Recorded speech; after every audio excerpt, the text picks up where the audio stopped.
And welcome back to the Rockstar Principals podcast. John and Nick joining you as we approach Thanksgiving week with an incredibly special episode today. We are thrilled to have, perhaps, John, I might go as far as saying the biggest celebrity in the history of the world joining us today. Certainly in the history of our podcast, certainly the biggest celebrity in the history of our podcast. John, I'm going to turn it over to you as the president of the PA Principals Association to introduce our guest.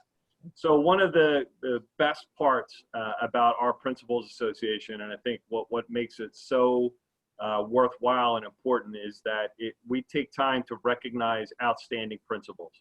And every year there's a selection. There's an outstanding assistant principal award, there's an outstanding elementary principal award, and there's an outstanding middle school principal award, and then there's an outstanding secondary principal award.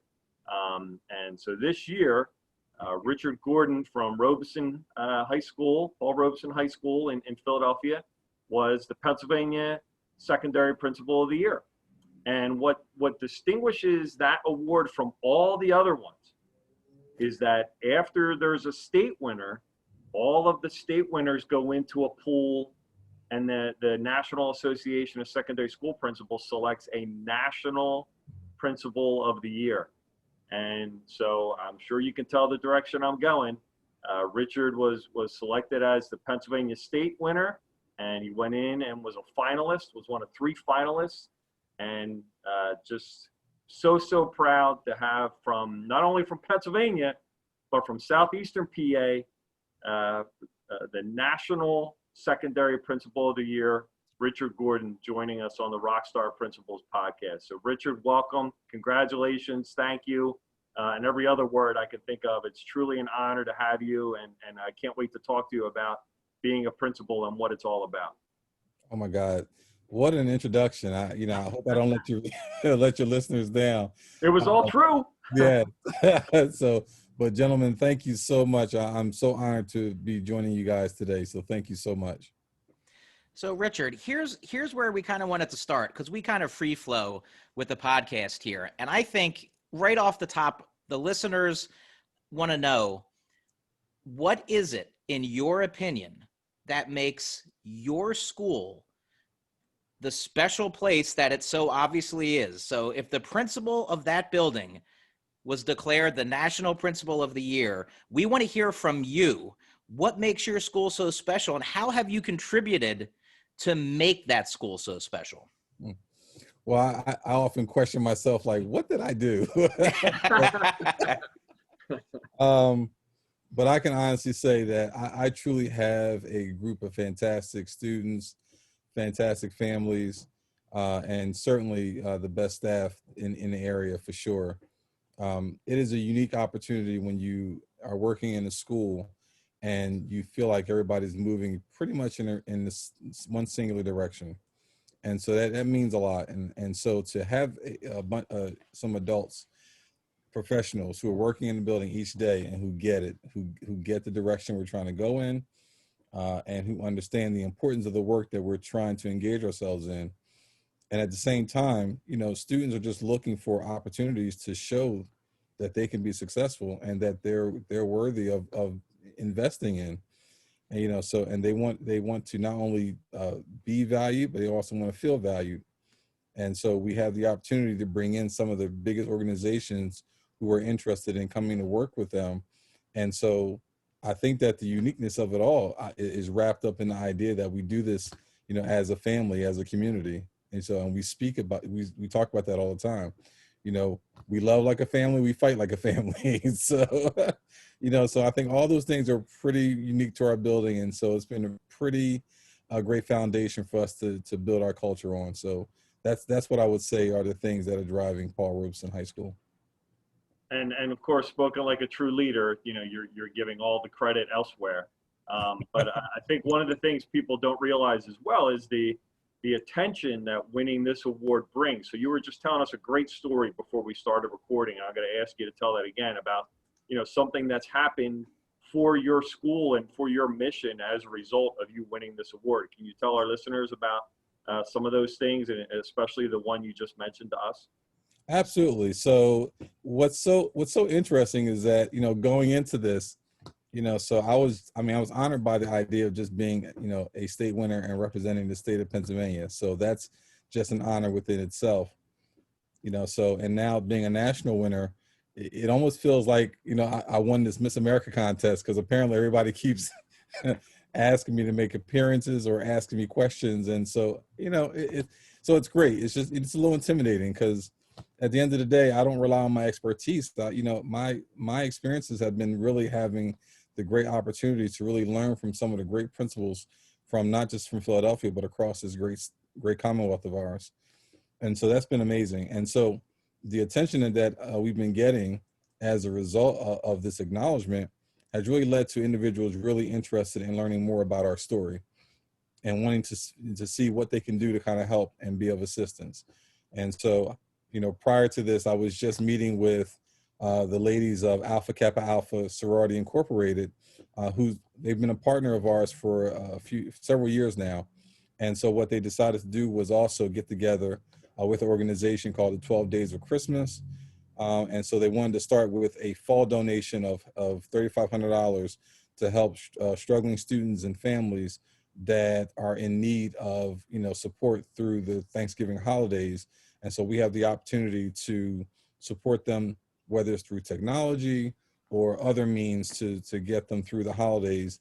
And then they're going to return back in about a few weeks to actually identify 10 Robeson families where they want to see how they can be of assistance, and provide them also a financial donation and blessing to support them through the Christmas holidays as well. So this is, like I said, I'm enjoying the attention only because it's bringing attention to the wonderful things that are happening in our building with our families. And so we have a lot of great families that are struggling with a lot of things, and yet they still endure. They still move forward in making sure that they get the best quality education, for themselves as students, but also families supporting that mission for their children as well. So it's just been an amazing experience every single day. I got goosebumps when you told us that story before we started, and I just got goosebumps again when you're telling it again, because it's just that there's something about being a principal, I think, at least in my opinion, especially the outstanding principals, that you don't want the spotlight on you. Like we are so quick to want the praise to go elsewhere. And to hear that, you got this award, well deserved, and I'm sure it's fantastic to get that attention, but to hear that it's paying off that way for, deserving families in your school. I mean, that just has to be overwhelming. Like I'd be a bucket of tears if I had been given that news, if somebody came to tell me that. Yeah, like you said, it's very difficult to just, accept, the credit for what's going on. I think it's more so just, I'm loving the attention and support and the benefits that are coming to the community at large. And so that's just been amazing in itself. The pride that our students have in their school and in themselves, and knowing that not only are they, getting the school's getting the attention, but they're getting attention as a student body, that's happening not just in Pennsylvania, but also across the country as well. So, and it's so interesting you say that, because I absolutely love that, my job. I have the best job in the city of Philadelphia. I love, coming to work every day, at least when we were in person. But COVID's made it a little more challenging, but but I absolutely love coming to work every day. And then I reflect back on the idea that back in the day, it's so funny because I never wanted to be a principal. So tell us about that. Tell us about that. How did you get in this career path? Because these are always interesting stories to me too, because there's just such a variety. It's another thing I think that it's different about the principalship, is that there's just such a variety of ways people become principals. How'd you wind up as a school leader? So it's interesting. So in Philadelphia, they have in the Office of Alternative Education, and I was a discipline liaison. And so basically, any serious incidents that took place in the city, I was responsible for about 29 schools in case for the serious incidents, and I had to hear the cases, almost like a hearing officer in a sense. And so I would make decisions based on what would happen with the students according to the code of conduct. And so I had an opportunity to go back and, get my master's from Lehigh University. They were offering educational leadership opportunity at a very discounted cost. And so I wanted to get it because I was looking forward to rising through the ranks and, leading an office at some point. I had taught for several years and I was working in central office. But when I got out, my friend immediately went into who was in the cohort with me, immediately went to a high school. She specialized in academics. And so she was like, listen, I need somebody to counterbalance me. Don't, don't do that job anymore. Come with me, come into the high school. And I was like, oh my God, no. I remember my assistant principal when I was teaching in Baltimore, and the principals, I had a rotation of principals because the job was so difficult and so stressful. My teaching experience just really, was off-putting when it comes to being an administrator. I just never had that desire to go in that direction. But what I did have the opportunity when I was here in Philadelphia and through the job that I had, instead of sitting in an office, I actually would visit different schools. And what I started to see was that there were different perspectives on how the job could be done and executed. And I learned that, my experiences that I had, during my teaching experience didn't necessarily have to determine, how my professional career would go as far as being an administrator. So I decided to give it a shot. I said, okay, well, I'll be an assistant principal, but I won't be a principal. And so I started that out, and I did that for several years. And then I was at a large school here in Philadelphia, Washington High School, as an assistant principal. And the superintendent came to the school, saw the school culture and climate, and then turned around and called me to her office and offered me the principalship. And she was like, we want to offer you a school. And then I turned to her and I said, but I didn't ask for a school. I was enjoying the assistant principalship. It was the best job. You had all the authority, none of the responsibility. It was interesting. So I initially turned down the first offer that they gave me. Then they came back and offered me a second school. And I was like, oh my goodness, this is like the mob. Like, you just like, they're not going to let up. Yeah, once you're in, you're not getting out. So right. I decided to accept the second offer. And then that's what, and then that's when the story picks up, where I was at a school for 2 years that had been a troubled school for like 50 years. And I had 2 years to kind of really, make an impact. It surely wasn't enough time. And so they wound up actually closing that school during the budget crisis. And that's how I wound up here at Robeson High School. And then the rest is history. It's been a crazy ride for a job that A, I didn't want, and B, I turned down. But it's interesting though, because I think it's very similar to a lot of stories in education in general, in that there's a lot of educators who were born to be educators. And then there's a lot of people that get in education because they don't want kids to have educators like they had. Mm-hmm. And it kind of sounds like, you got into education because you wanted to be a teacher, and you kind of went down this path because you didn't want people to have the experience with the administrators like you had in Baltimore. Does that sound fair? I mean, is that kind of like what it was? It does. It was actually part of the conversation. So the superintendent at the time was Dr. Arlene Ackerman, God rest her soul. Yeah. But one of the conversations when I accepted the offer, I told her I accepted the offer with a caveat. I said, I explained to her my experiences up to that point. And I said to her, I'm not coming here to manage a building. Like, I'm really coming here to lead and make an impact. So if you're looking for somebody who's just going to manage and just follow blindly, I'm really not your person. Let me stay behind the scenes and do what I do. So with assistant principal, I got a reputation around the city.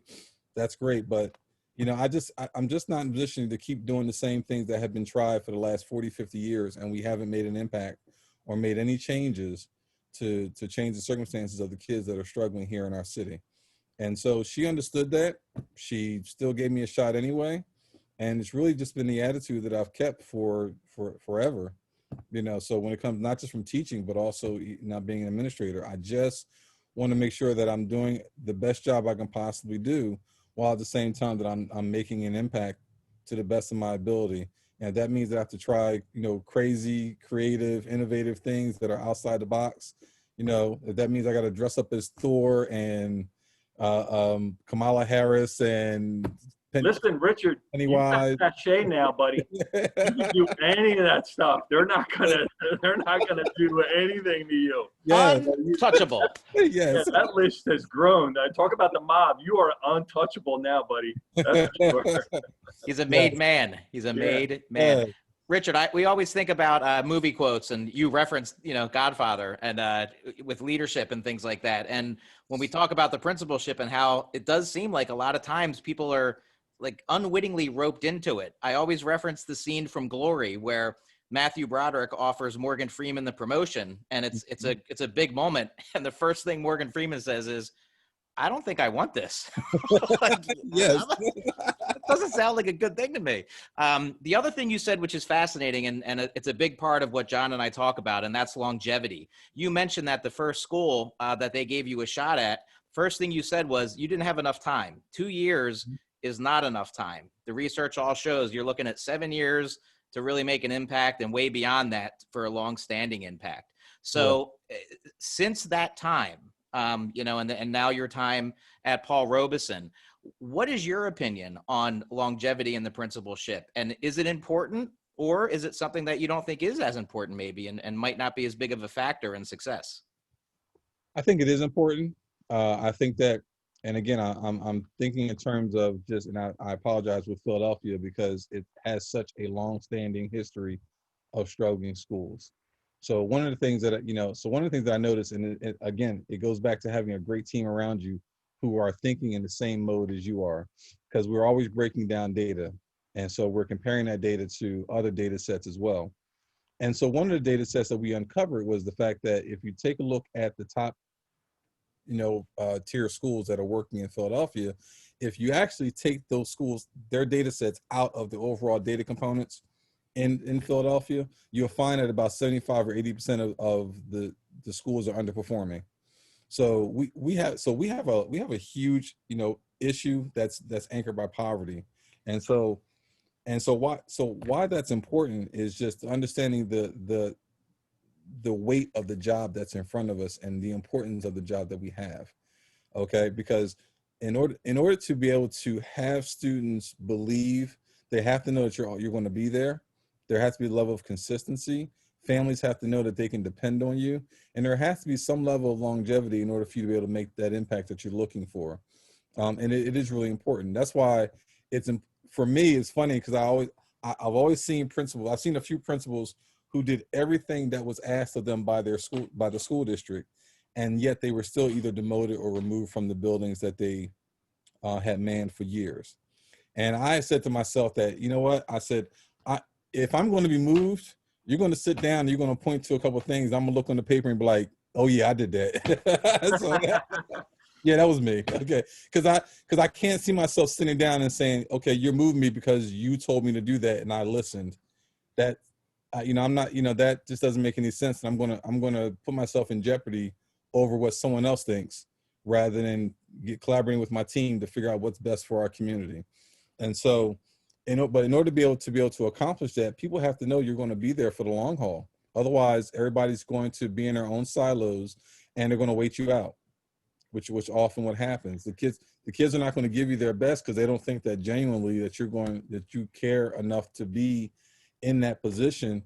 And now I have kids who are currently graduating from college and currently in college who come back to visit because they know that I'm going to be here.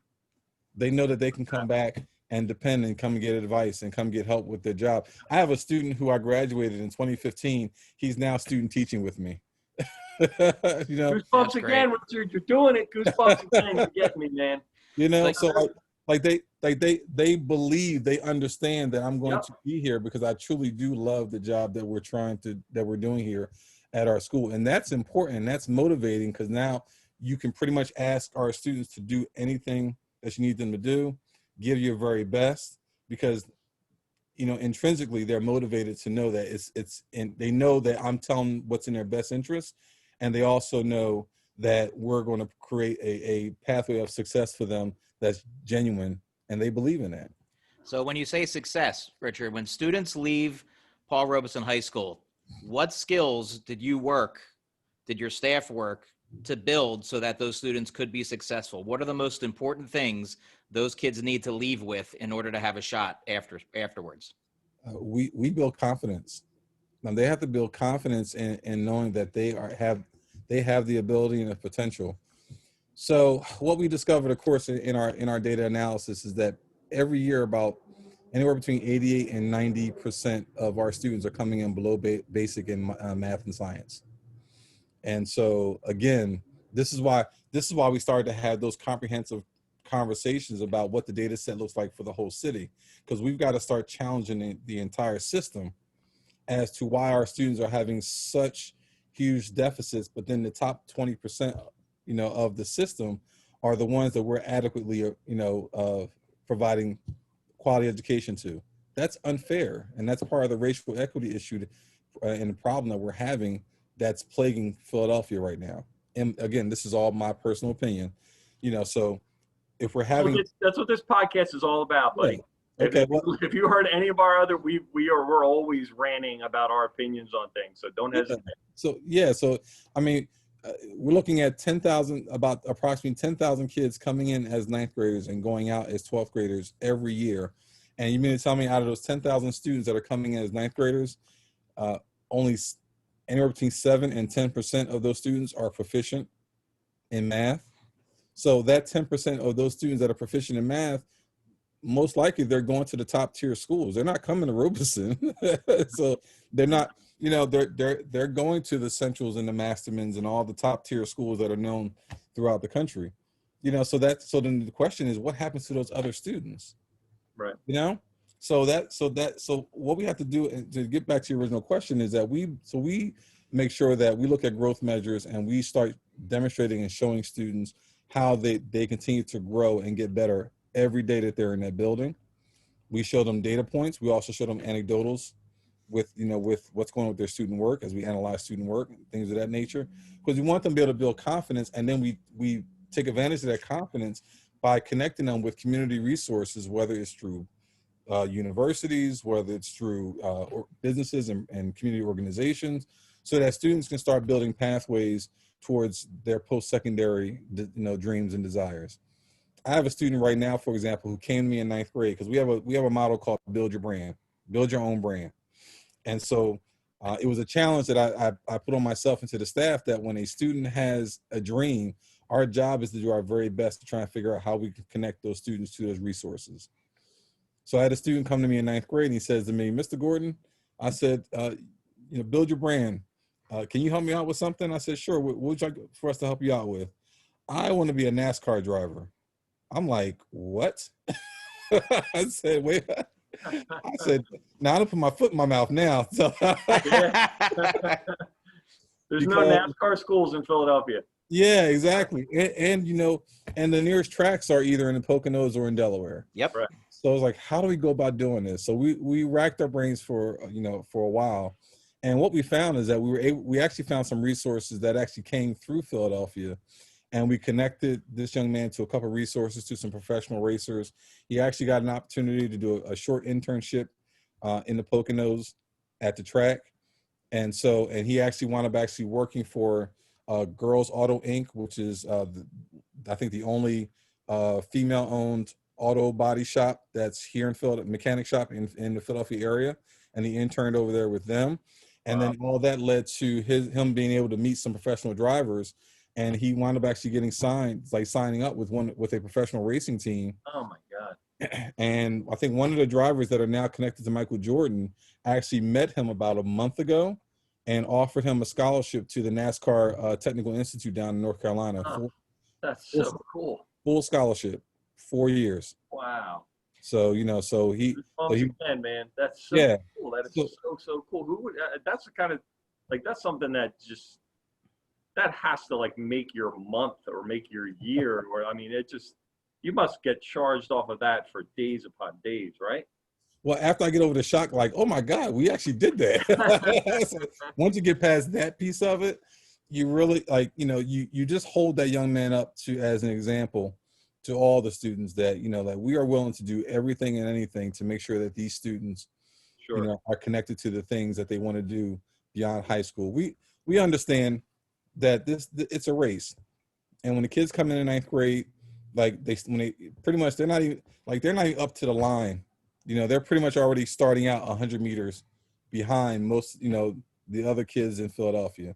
And that's the challenge. So the question is, what can we do to kind of, balance the scales and kind of mitigate those challenges that were taking place prior to them getting to us? Like, we're literally, how it is in Philadelphia, in Pennsylvania, where we're looking at the best by 11th grade growth measures, and we're literally trying to fit in 14 years of education in 3 years.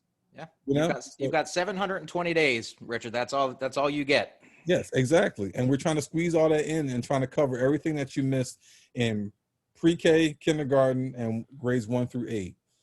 So only for them to get to ninth grade and still be behind.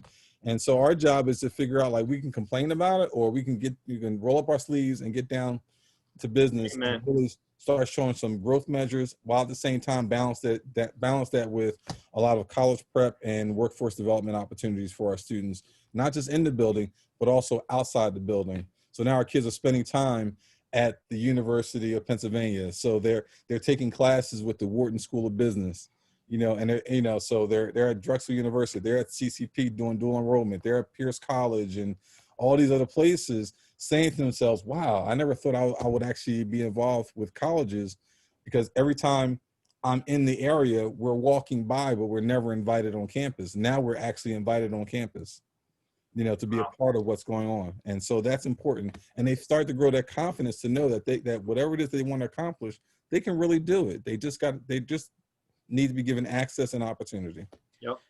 So I have one more serious question. I don't know if Nick has any more serious ones. And we usually like to end with a non-serious question. We'll get to that in a second. But just, working in an urban setting, I started my career in Upper Darby School District, which is just outside of Philadelphia. Suburban, but it has an urban feel to it. Certain parts of it have an urban feel to it. My wife is from North Philly. I've grown up since my 20s, been in the city for the better part of my life. A lot of her family still lives in the area.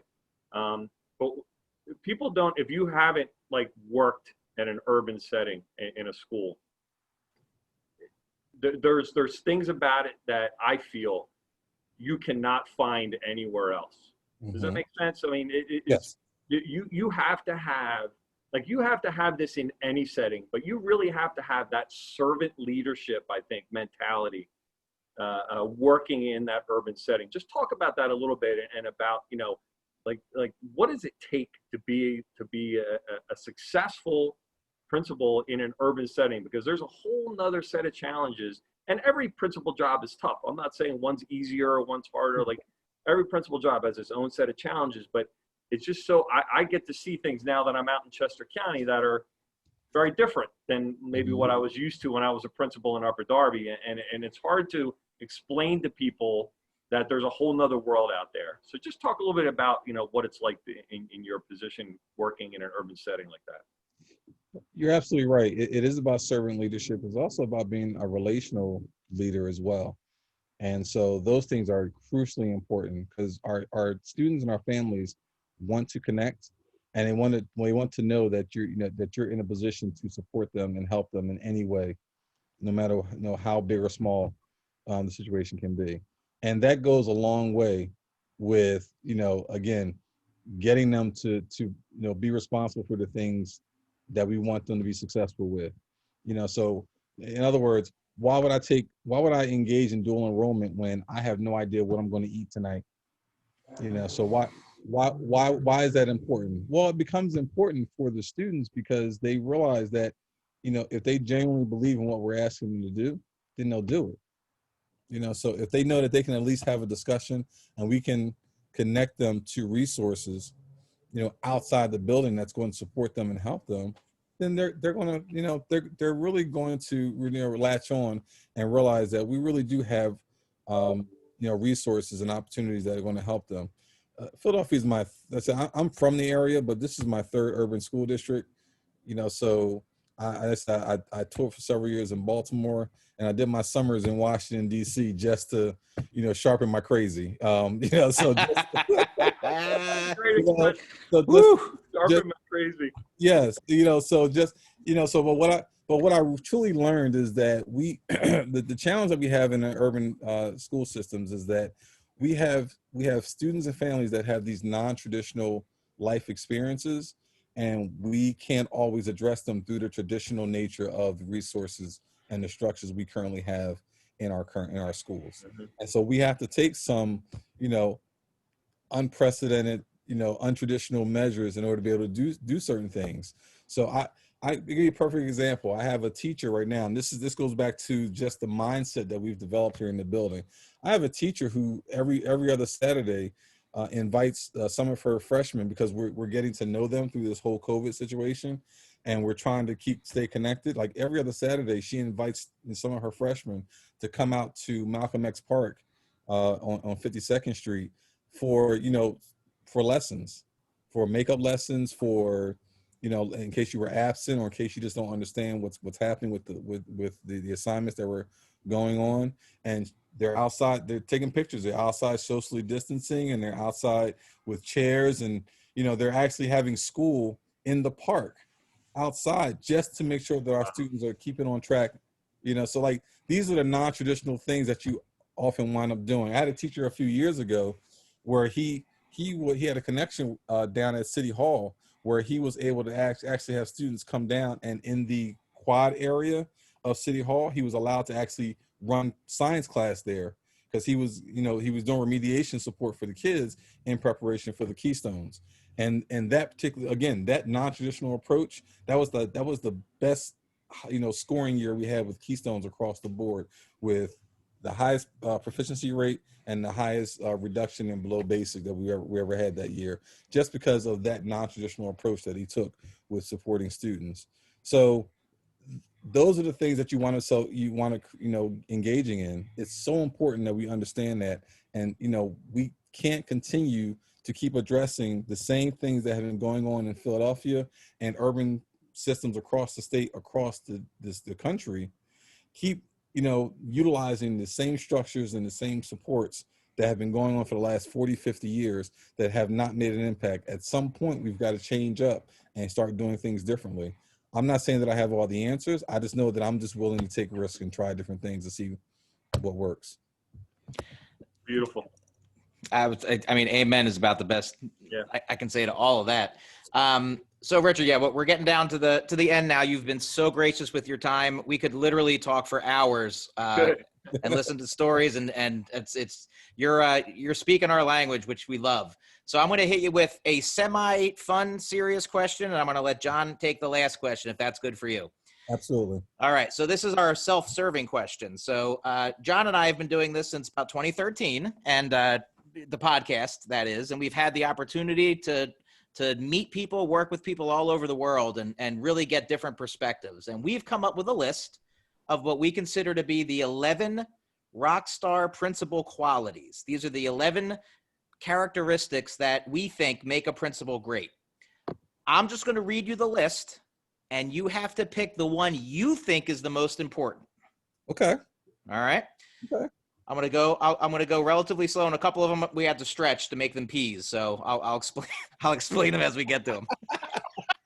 Number 1, passion, patience, perspicacity, meaning wisdom gathered over time, plainness, pluck, positivity, the pledge of responsibility that everything belongs to the principal, pragmatism, proactive thinking, being proficiently placid and calm, and poignant communication. Wow. Interesting. I would say, wow, that is tough. Oh my goodness. So I'm having a battle between pragmatism and patience. So, that's a good battle. That's a great battle. I'm gonna go with patience, because, like I said, success, change, impact, but also making a connection with your community doesn't happen overnight. You really have to look at the long game. So it's always, I have to admit, it's always disappointing when I see success happening in Philadelphia and then suddenly there's a change, either the individual decide, and again, I'm not knocking anybody's, career aspirations, but to be able to see success come to a school that doesn't necessarily always see success, and then that person either leaves to go to another school or to a school district outside of Philadelphia. I think that patience and understanding the importance of really embracing your own community. I mean, and I'm saying when I say your own community, I mean, I didn't live or grow up in West Philadelphia, but man, do I feel so connected and a part of West Philadelphia. I feel like this is my community. I feel after all this time, I feel really interconnected with what's happening here in this community. And so that takes time to do that. And I think that it's important to be patient and know that you may not necessarily see the fruits of your labors right now, but you will see it eventually. If your heart's in the right place, and you have a lot of patience, you'll see that things will come your way. And just know that, we every school needs to be embraced in one form or another. And so it's just a matter of just identifying, who's going to embrace what particular school, and then where are you going to take it, so, and like I said, if I can, I tell people all the time, if I'm in this position now, like anybody can do it. Cause I literally walked up in here in July of 2013. And when I walked in the door, everybody was like, who are you? Yep. That's it. I'm the principal. I've been assigned here. And so the teacher reps he said to me, he was like, but we interviewed 5 people for this job and you're not even one of them. Like, like you're not any of the candidates I am now. what are you doing here? I said, listen, I'm just showing up because I was asked to show up. Okay. And so, but I say that to say that basically, the feeling was that because of the stigma of the closing and what was going on, no one wanted the school. They felt like it wasn't going to last very long. And so I think we were just a huge example of how, of patience and endurance and the importance of believing in what it is we're trying to do. And now here it is 7 years later, and I have the wonderful pleasure of talking to 2 of the great principals in this state doing this wonderful podcast because of the work that my teachers and my community has been doing for these last 7 years. Yeah, thanks. The check's in the mail for that. All right, notice Richard said 7, John. 7 years is the magic number. That's true. So well, it's actually correction. This is the beginning of year 8 right here. So I'm currently working with year 8. Yep, there it is. So three categories for the last question, and I'll let you pick. Okay, sports, music, or superheroes. Which question do you want? Oh God! He mentioned Thor earlier. I mean, come on. I know. Yeah, I'm gonna have to go with superheroes because the Eagles were frustrating me way too much. So, All right. So if you were to be any superhero, if you could, live the life of any known superhero, who would it be? I'll give you mine. Mine's Batman. I am absolutely a gigantic Batman fan. Love all things. Love that he's rich. Love that he has all these toys. He's got the cars. And he's a great detective. Nick's a Superman guy. Nick's got like a Superman tattoo. He's all about truth and justice in the American way. Who would your ultimate superhero be? Well, so you have to remember that, you have to separate Marvel and DC. So pretty much I'm thinking in the same vein. For DC, I'm Batman, but for Marvel, I'd be Black Panther. I just love the convenience and the comforts of sitting on a fortune and having access to technology while at the same time. I didn't even think about Black Panther having an entire country. I think that does trump Bruce Wayne a little bit. Bruce Wayne has got a mansion. Exactly. There's some equivalency there, so definitely for sure. So, and so my students know how much I absolutely love Batman. That, for I think 2 out of the last 3 years when it's been birthdays, somebody would bake me a cake and it would have Batman on there, as like, happy birthday, Mr. Gordon, with a big Batman sign on the cake. So it's been, I have those pictures in our archive somewhere. So it's just been amazing, the wonderful adventures that our students do. I mean, all of this, and the guy's a superhero fan. He's a superhero fan. I mean, where have you been for the last 7 years we've been doing this podcast, Richard? I mean, Oh my goodness. I had you on way sooner than this. Listen, you should see the table behind this computer because it's full of Darth Vader and Batman. Oh my God. You watch The Mandalorian?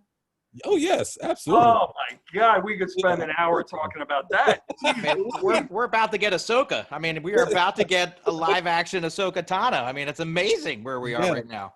Yeah, absolutely. So it's so funny.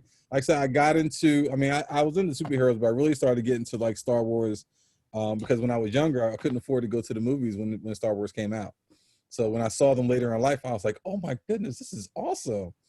So that's why I totally understand my students because I've been on the journey they're on. I've been on that journey as well. Wait, so I hate to prolong it because I know you got to go and we don't want to hold you up too much, but you said Star Wars. Are you a Luke guy or a Han guy? Like if you're one or the other, it's like a Batman or Superman guy. Ooh, listen. I'll be honest with you. I'm more of a Darth Vader guy, to be honest. Okay. Okay. All right. That one. All right. Yeah, you saw the end of Rogue One? Yeah. Yeah. That was the best 10 minutes I have seen. I agree. In the last, I have had several discussions about Rogue One because Rogue One is my number 2 Star Wars movie behind Empire. Wow. Okay. It doesn't rank it that high. I don't either, but man, I love that movie. That 10 minutes with Darth Vader was like I just watch it just to watch that last 10 minutes. Oh my God, it's so awesome. Goosebumps yet again. Yes. Yeah, there you go. Absolutely. Richard, thank you so much, man. Thank you for everything that you're doing. First and foremost, thank you. I mean, your children need more role models like you. Your teachers need more role models like you. And your colleagues, your other principals need more role models like you. And we can't tell you how much we appreciate the fantastic job that you're doing. On behalf of the PA Principals Association, thank you for representing our Commonwealth with such grace and such just passion that you can tell that you have for what you do. It really, high tides raise all ships, right? You make us all look better by doing what you do. So we really, really appreciate it. And we appreciate you coming on and joining us today too. No, it's been my absolute pleasure. I believe in, that symbiotic relationship because it's like I said, I had the pleasure of really meeting a lot of wonderful principals across the Commonwealth and working with some of the best principals in the Commonwealth here in Philadelphia. And I pretty much learn from everybody and I take all of that to build upon my experiences. And so, anything that, anybody praises me for, I just ask that we share this opportunity, as a Commonwealth, because I really learned it from everyone I had the pleasure of meeting and learning from and working with, whether it's working directly with you or at conferences and PDs and things of that nature. I've met so many great individuals. So I share this with everyone, across the city and across the Commonwealth, because I wouldn't be here if it wasn't for such great principals that, that we have across the state. Spoken like a true National Principal of the Year. Thank you. Richard, thank you so much. And everyone, thank you for tuning in for this very special edition of the Rockstar Principals podcast. And we will see you next time. Right. Awesome.